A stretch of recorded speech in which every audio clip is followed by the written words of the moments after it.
જૂનાગઢ મહાનગરપાલિકાની ચૂંટણીમાં વધુ એક મોટા સમાચાર। જૂનાગઢમાં વધુ એક બેઠક પર ભાજપના ઉમેદવાર બિનહરીફ। વોર્ડ નંબર 2 ના ભાજપના ઉમેદવાર લીરીબેન ભીસા બિનહરીફ। ભાજપના ઉમેદવારને કોંગ્રેસ અને આપના ઉમેદવારનું સમર્થન। જૂનાગઢમાં અત્યાર સુધીમાં કુલ 10 બેઠકો ભાજપની બિનહરીફ। વોર્ડ નંબર 2 માંથી કટારા પ્રેમલબેન બાબુભાઈ કોંગ્રેસમાંથી, સીમાબેન હરેશભાઈ ધડુક આમ આદમી પાર્ટીમાંથી, બોરીચા કાંતાબેન કનુભાઈ આમ આદમી પાર્ટીમાંથી આ ત્રણેય લોકોએ ભારતીય જનતા પાર્ટીના વિકાસની રાજનીતિને સ્વીકારી અને પોતાના નામાંકનો પાછા ખેંચેલા છે। એને અનુલક્ષીને લીલીબેન કિરીટભાઈ ભીંબા બિનહરીફ તરીકે ભારતીય જનતા પાર્ટીના ઉમેદવાર બિનહરીફ થયા। કુલ 9 બિનહરીફ ભારતીય જનતા પાર્ટી 60 માંથી 9 સીટ બિનહરીફ થયેલી છે।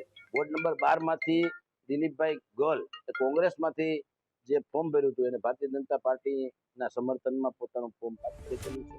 એ જ રીતે આમ આદમી પાર્ટીમાંથી પણ એક 2 નંબરનું ફોર્મ પાછું ખેંચેલું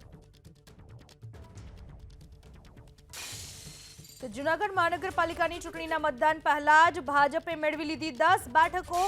60 બેઠકવાળી મહાનગરપાલિકામાં ભાજપના 10 ઉમેદવારો ચૂંટણી પહેલા જ બિનહરીફ। ગઈકાલે 9 બાદ આજે વધુ એક ઉમેદવારે કોંગ્રેસનો સાથ છોડી દીધો છે, એટલે કે 10 ઉમેદવારો ભાજપના બિનહરીફ જૂનાગઢ મહાનગરપાલિકાની ચૂંટણી, અને જેમાં 60 બેઠકો છે। 60 બેઠકમાંથી 10 ભાજપના ઉમેદવારો બિનહરીફ જાહેર થયા છે। ગઈકાલે જ 9 ઉમેદવારોને બાદમાં આજે વધુ એક ઉમેદવારે કોંગ્રેસનો સાથ છોડી દેતા ભાજપના 10 ઉમેદવારો બિનહરીફ જાહેર થયા છે। વોર્ડ નંબર 2 માં ભાજપના ઉમેદવાર લીરીબેન ભીસા પણ બિનહરીફ।